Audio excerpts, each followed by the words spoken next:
I'm Sarah Fensky, and this is the 314. Every episode, we sit down with St. Louisans who know what makes this place tick. Together, we explore why things are the way they are and how we can make them better. This episode of the 314 podcast is sponsored by St. Louis Art Museum's Corporate Partner Program. 5 years ago, a small Ohio publisher released a book that changed St. Louis.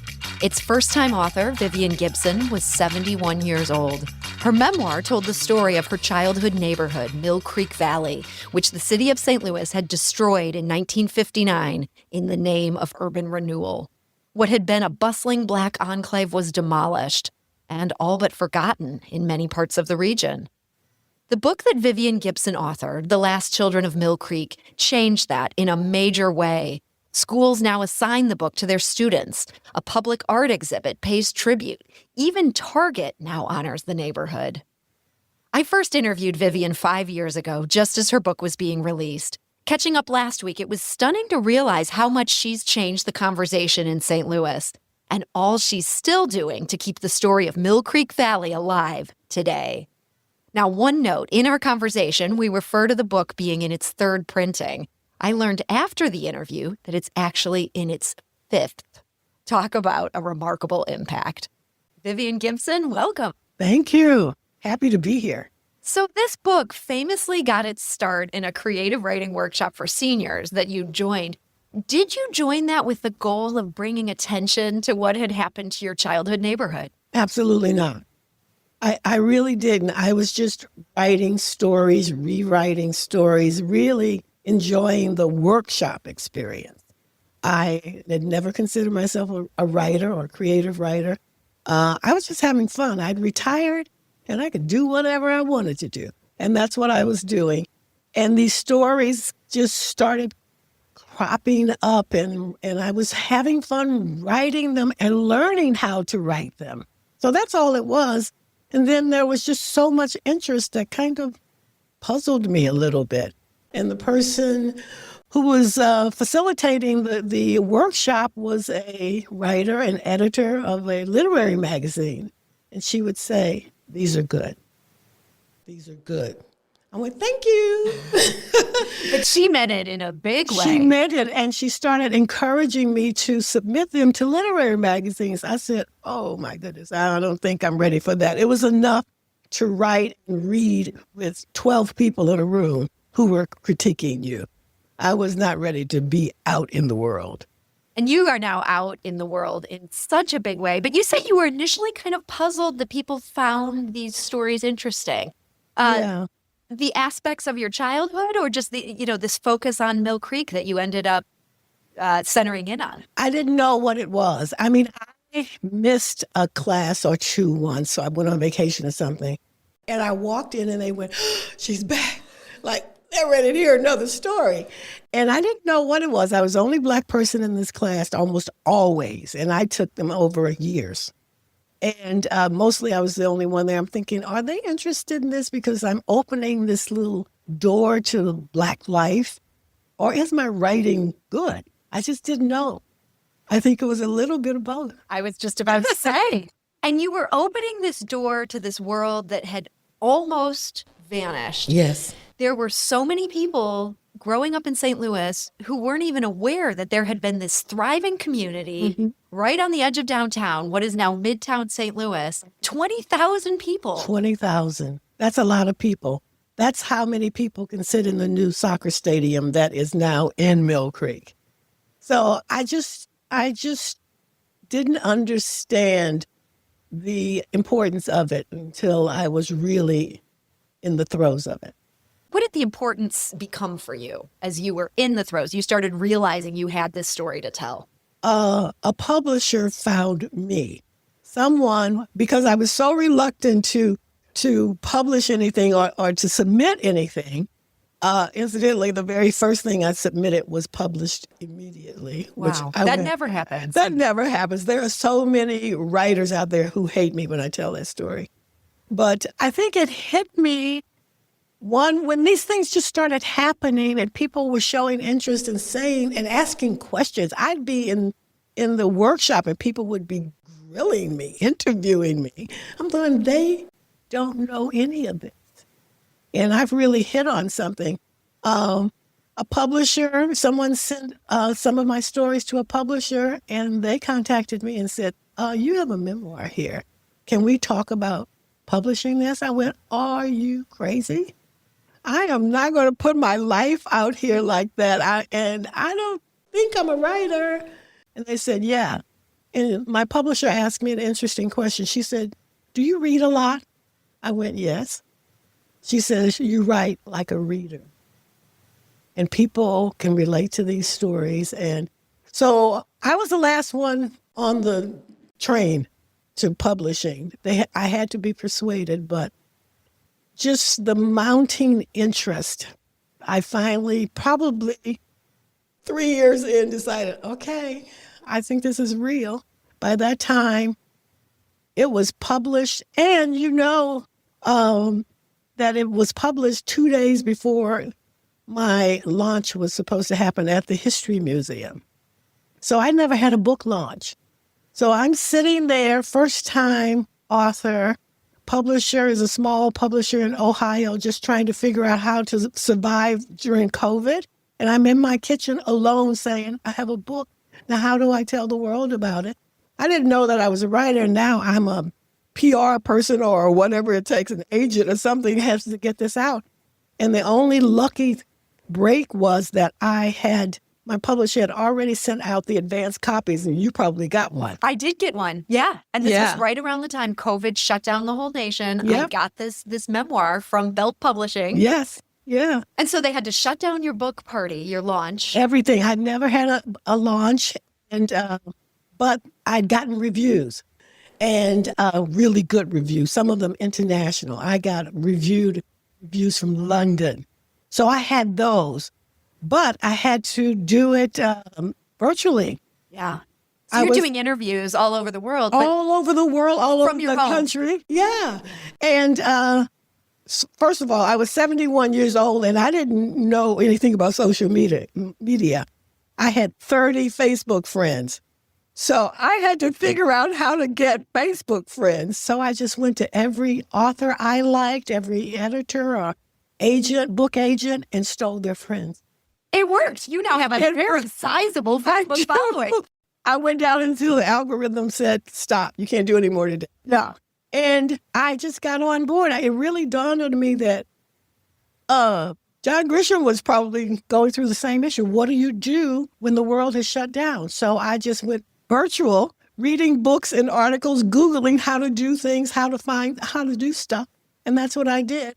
And I had these really great reviews. So I showed them, and then I said, I'm willing to do a virtual book. If you have 10 people to read this book, I will do a Zoom meeting with you. And they just started coming and wouldn't stop.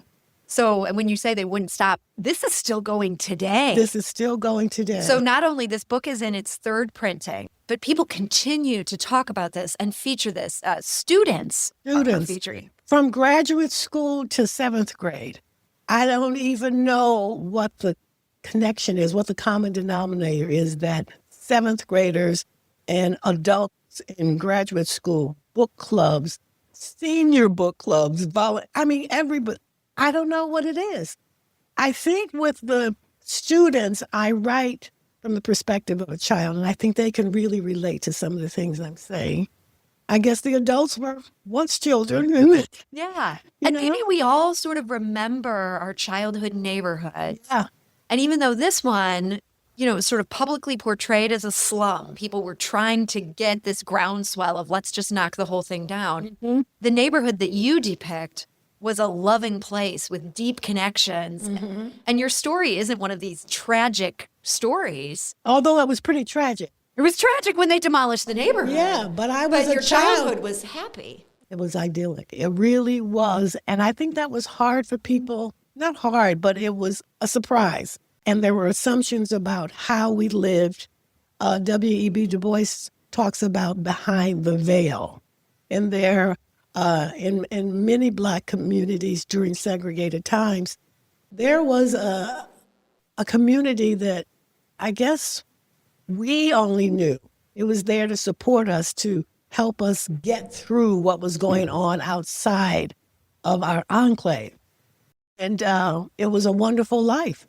And I've just done a documentary talking to more last children of Mill Creek about what it was like. I didn't want it to be just a one-off. It's not just my story. So listening to these stories in the documentary, these were from your fellow last children of Mill Creek, the people who still remember this remarkable place. It was interesting to realize just how many of them have made great successes of themselves. absolutely. This was a place that nurtured children. Yes, absolutely. And that was part of the story I wanted to tell, that we were there being supported, being protected from the cruel world that our parents had to be part of. And our parents had to really leave that community to go out into racism. And When they would have to go, go work. to work. Yeah. Yeah, because there were sundown laws where they had to, many Black women had to do domestic work in St. Louis County. They got off at 4 o'clock because they could not be on the streets of Clayton and Ladue and Webster Groves at sundown. So they had your to leave. parents had that reality. You were shielded from it. In Shielded what was from it. almost an entirely all Black community. Yeah. It was, entirely. I mean, there were white people who owned stores and businesses on Market Street and things like that, but there were many Black-owned businesses. I call it a diverse, segregated community because our doctors, our lawyers, our teachers, our pastors, all of our churches, there were 42 churches they tore down in Mill Creek. There's only one left, and it belongs to St. Louis University today. And it's now like a catering center, not a church. Yeah. And it was an important institution in that community, and nobody even knows. First of all, you don't even see the beautiful front of what was the church. They've redone the rear of the church that you see. People don't know it's even there because it sits back from a big parking lot. So I just am just so happy to have the privilege of telling this story, and a story that happened all over the country. St. Louis was very early on in what was done during urban renewal. So we were kind of the model for how to do it. As a matter of fact, Horace Bartholomew, who was the city planner very early on, planned a lot of this and went out and was a consultant around the country for how to reorganize, how to redesign downtown cities. So they could just demolish the enclaves that were there, sweep it away. And if they wanted to bring in something new, one of the great ironies of what happened to Mill Creek Valley is that after they swept it away, they so devastated this neighborhood, people called it Hiroshima Flats. It looked like a bomb had gone off. Yeah. And then huge chunks of it never even got redeveloped. There are vacant grassy lots on Olive today that they never, 70 years later, they've never built anything. And even when they did, it took a long time to develop a lot of that property because the city was dying. So they swept out 20,000 people from the heart to make it better, when in fact, they put in a highway. The white men who got the highway jobs and created businesses around that highway bought cars and drove them to the suburbs. And the population for St. Louis has gone down every year since then. So the city died. And the city right now would kill to have 20,000 residents walking living around. In the heart of it. And it cleared those people out. Cleared those people out. And it's the very same housing stock that's in Soulard and Lafayette Square. That it was old architecture, but it could have been better kept. Most of the people there did not own those homes. There were slumlords who didn't have to. We were pretty much stuck there, isolated and couldn't get out. We weren't able to purchase and rent in other places. There were covenants. Deed restrictions that kept out Black people. And just not deed restrictions. There were just agreements. Covenants are just agreements. It's just white people saying to other white people, don't rent to them, don't sell to them, don't ruin our neighborhood. And so it worked. This is the 314 podcast, and I'm talking today with Vivian Gibson, the St. Louis-based author of The Last Children of Mill Creek. We'll be back in just a minute to talk about the remarkable impact this book has had, all the efforts to now talk about Mill Creek, which no one was doing before. But first, a word from our sponsor. Make a real impact in your community and boost your business by becoming a corporate partner of the St. Louis Art Museum. Through the Corporate Partner Program, you'll support free, year-round programs and help bring more than 125,000 people closer to the arts and to each other. Plus, your investment contributes to strengthening St. Louis as a regional center for economic growth and talent attraction. Learn more at slam.org. And now we're back with author Vivian Gibson. The Last Children of Mill Creek, 5 years ago, was published, now in its third printing, and has really had this impact where it feels like now everybody's talking about Mill Creek Valley. There's commemoration plaques, there's murals. These murals that came to St. Louis University, you were a part of making that happen? I was part of making that happen. There was a kind of an ad hoc community of former Mill Creek residents, and we had come together to advise Damon Davis, who was the designer of the Pillars of the Valley in front of the new soccer stadium. He had never heard of Mill Creek. Even he never had. He had never heard. He's in his 30s. He grew up in East St. Louis, and he could not believe he didn't know that 20,000 Black people lived there. When he read about the neighborhood, he went, whoa. So they asked me if I have a conversation with him. And I said, I will, but he has to read my book first. And so we had a series of conversations. I don't know how much he adjusted, but because he was already commissioned by then and was just doing research. But he had not heard of it. And so then I realized again that even Black people didn't know about this of a certain age. And so it's just has been this incredible experience. So we got the mural, we got the Pillars monument. It's beautiful. And I hope people go and see it. It's more than those pillars that are standing there. They're etchings of a map that's very, very accurate of Mill Creek. There are numbers etched into the ground, and they're the addresses of the houses that were in that block. Wow. In the 1940 census. So if you had a relative, a grandparent who lived in the 2100 block of Market Street, you can go and see where that house was. That's amazing. And it's very accurate. And so there are murals. There are murals by Kababi, the muralist. Kababi Bayak. Yes. And St. Louis, last summer, there were a lot of murals being painted around the city. St. Louis University wouldn't allow us to put one on a wall. I had picked a wall, two perfect walls at Grand and Lindell, which is the beginning of Mill Creek, because everything on St. Louis University's campus east of Grand is Mill Creek. So that was perfect. It was almost welcome to historic Mill Creek. That's what I was looking at. They wouldn't allow it. So we negotiated freestanding temporary murals. So I love the murals. I'm not happy with the fact that they're temporary, especially when SLU is sitting on acres and acres and acres of land that students should be aware of the origin of that space. Yeah, let's talk about your relationship with St. Louis University, because they really benefited from this land being cleared and were later able to take a big chunk of it. Have they overall been receptive beyond those walls they wouldn't let you have? Have they participated in other things related to Mill Creek?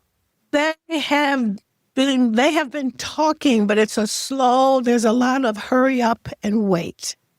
So I will reserve too much comment about that, because there's a lot of things I'm interested in. First of all, that church that was the former Berea church that's now a conference center. The Il Monasteros. Il Monastero. SLU students, yeah, I think that's a made-up Latin name. I'm asking them to change the name of that church.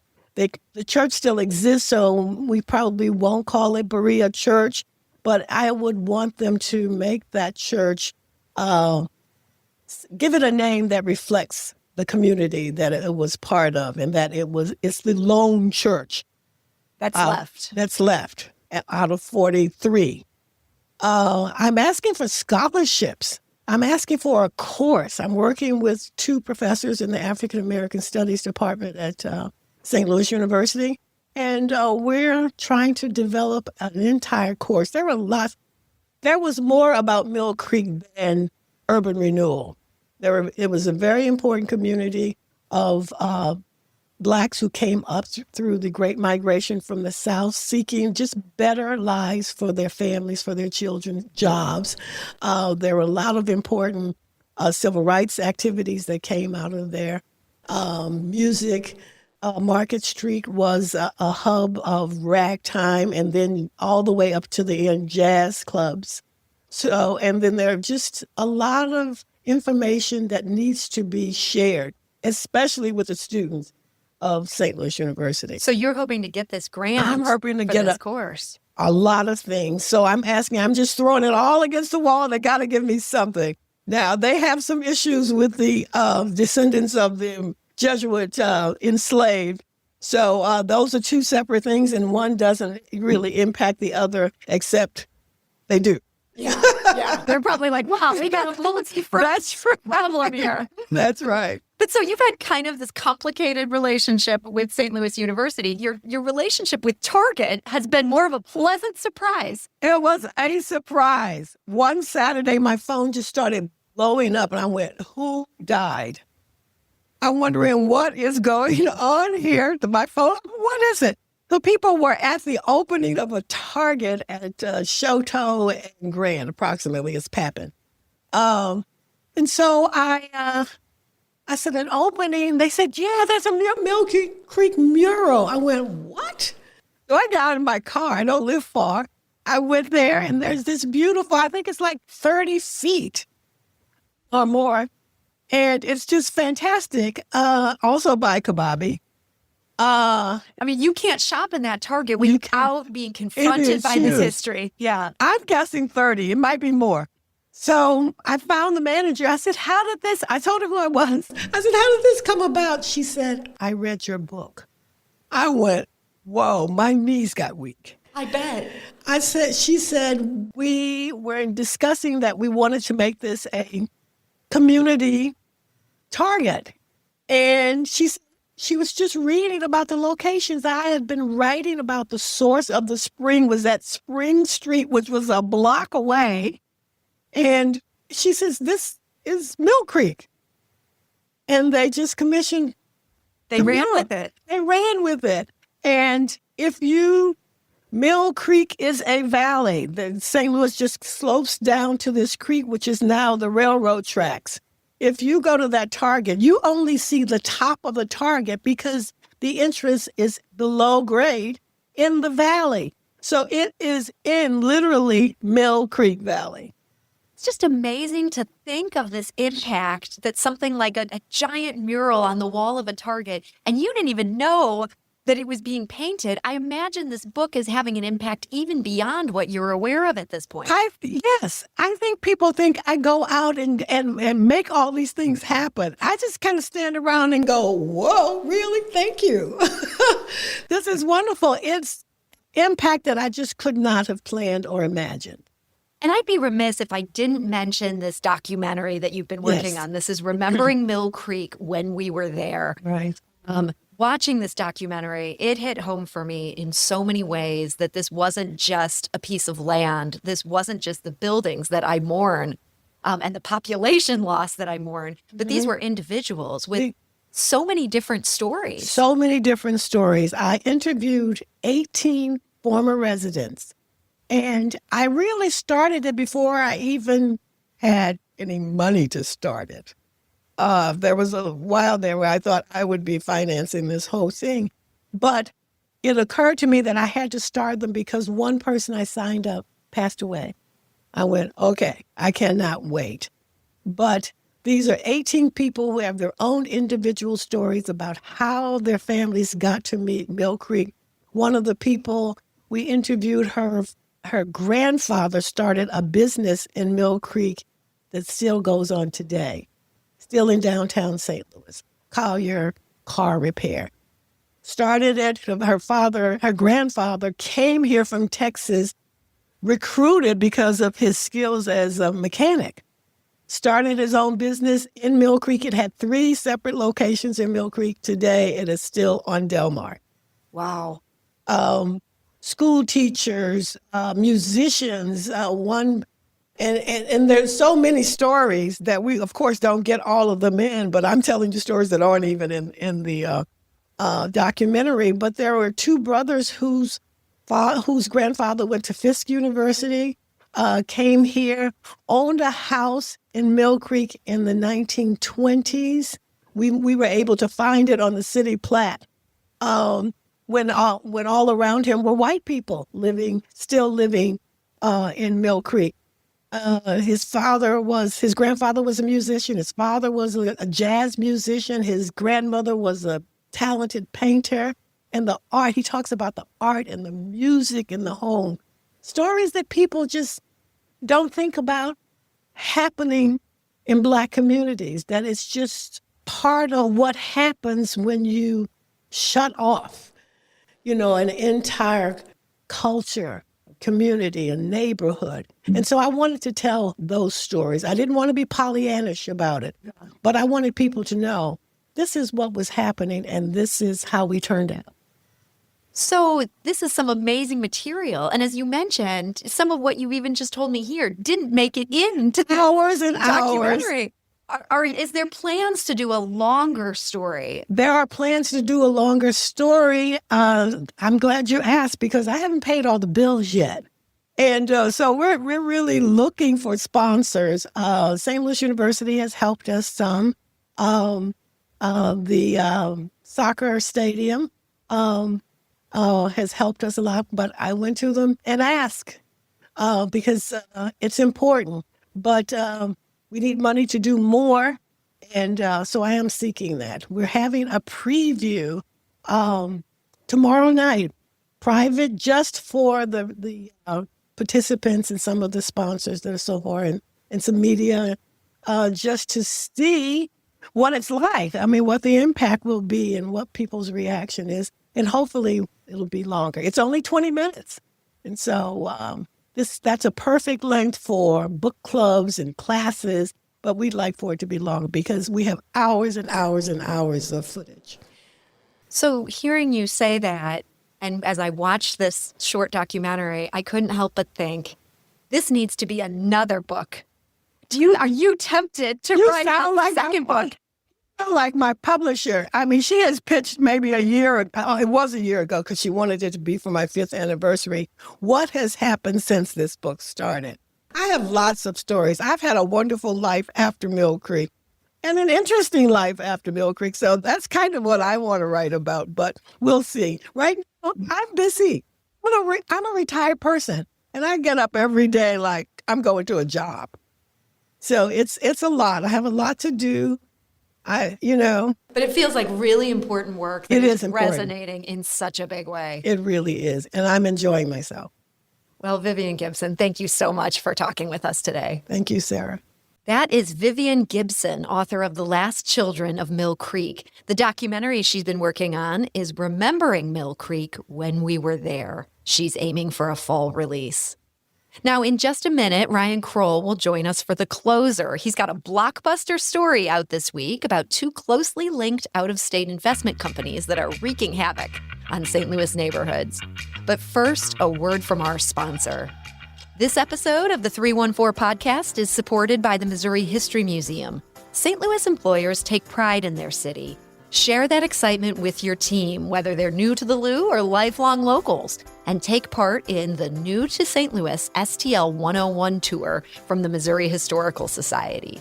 Hear from local history experts, explore neighborhoods, oddities, and landmarks, and then wrap it up with a happy hour featuring iconic STL foods and local beers. Who knew team building could be this much fun? Book your tour today at mohistory.org/STL101. And now for The Closer. Neighbors across St. Louis have been horrified by rehabs that leave historic homes in worse shape than when crews begin working. They're painting the brick dark colors, including black and burgundy. And in many cases, that's paired with a bright red door and ill-fitting windows. Neighbors call the work on these rehabs criminal. St. Louis Magazine staff writer Ryan Kroll broke the story behind these ugly rehabs that are sprouting all across the city on Monday. And he joins us now. Ryan, welcome. Hey, thanks for having me. So, Ryan, we've all seen plenty of ugly rehabs around St. Louis. What makes this particular set that you discovered here so jarring? Yeah, so I've never really, billed myself as having much of an eye for aesthetics, but even I just sort of cruising around these blocks, you could tell right away something was up with these houses. They kind of made you do like a double take in the absolute worst way. But yeah, so they're all blasted one color, burgundy, black. In one case, like the color of moss. It was dark green. A dark green, yeah. And the windows are way too small for their frames. And oftentimes, like a lot of sort of debris from the work itself would just kind of be littered about the yard.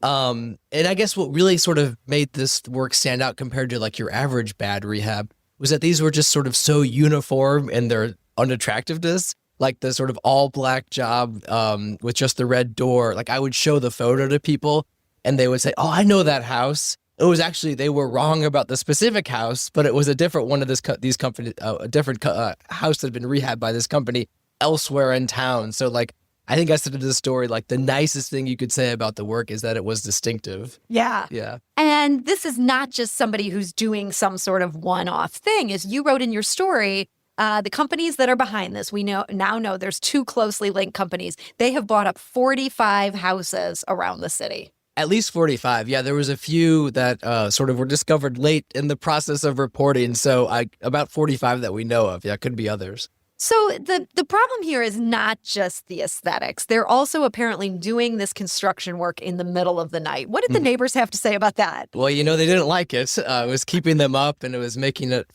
for a rough day at work the next morning, some folks told me. And I think the irony is, I suspect that the contractors were doing a lot of this work at night to avoid the city because some of this work a lot of it was being done without permits. So they would do the work at night to avoid sort of city officials or the police noticing. But ironically, that's exactly what got them on the city's radar, at least I think, because neighbors said that's what made them complain about, these operators was the fact they were, hammering away starting around midnight until the sun came up the next morning. Yeah, these seem like people who just don't understand the way that things work in St. Louis. Like you might be able to get away with any number of housing rehabs without getting the proper permits if you could just sort of fly under the radar and be nice to neighbors. They haven't done that. Yeah, it might have been a better idea just to kind of hide in plain sight on this one. But fortunately, they didn't, yes. So you mentioned this is on the city's radar. What has the city done in response to, as you say, unpermitted construction jobs? So mostly they've just been issuing stop work orders. Well, they'll come by and basically, at the threat of sort of severe penalty or more serious penalty, sort of demand that work stop on these properties.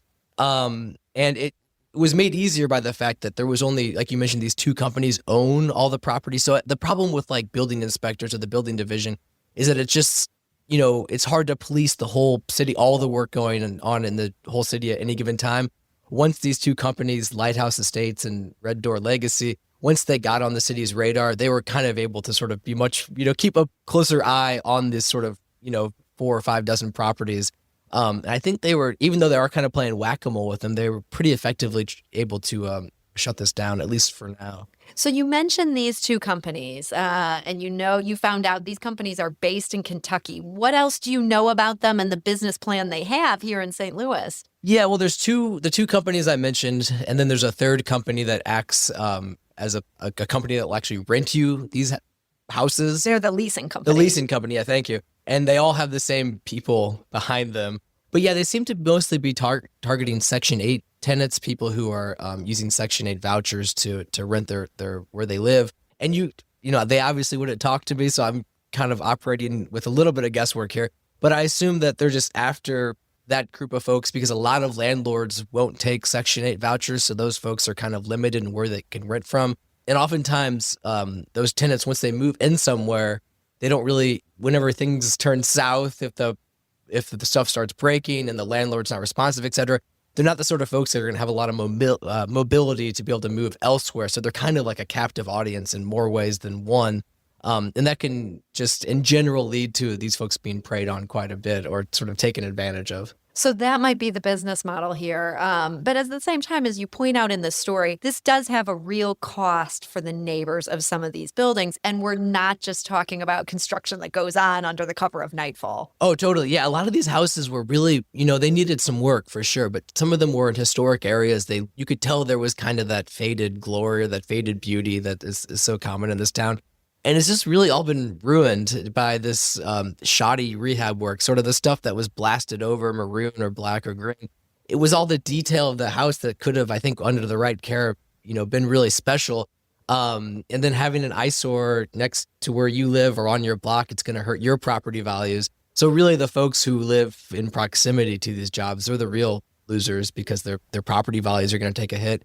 And if someone did want to come in and sort of rehab that historic house the right way, it was going to be a little bit of a challenge before, but now before they can even start, they're going to have to undo all of this company's work, and they're kind of starting, back even further than they would have been had this company never touched the place. Boy, that's just a depressing story all around. Do you feel like any good can come out of all the threads you were able to connect here in telling this story? Well, I think that this operation is going to have a much harder time having any kind of longevity in town. I was happy to blow the whistle on it, but I think the city's done a fairly good job kind of putting the kibosh on it. So I think that could be a positive. And who knows? The story had a strong visual element. So people have been sharing the photos of these ugly houses. There's a few that I hope maybe the right person will see it and say, hey, I like a challenge. And I would love to see something like that because some of these houses were really, if you look at older photos of them, were actually really, pretty impressive. And there's no reason they couldn't be one day again. Well, St. Louis Magazine staff writer Ryan Kroll, thank you for joining us. Yeah, thank you. I'm Sarah Fensky. That's the 314 for today. You can find out more in our podcast show notes and at stlmag.com. You can also find me and Ryan Kroll every day in your inbox. That's thanks to St. Louis Magazine's fantastic free newsletter, St. Louis Daily. It's a fresh take on St. Louis with insight and original reporting. Sign up at stlmag.com/newsletters. The 314 is a production of St. Louis Magazine. I'm Sarah Fensky, and this is The 314. See you next time.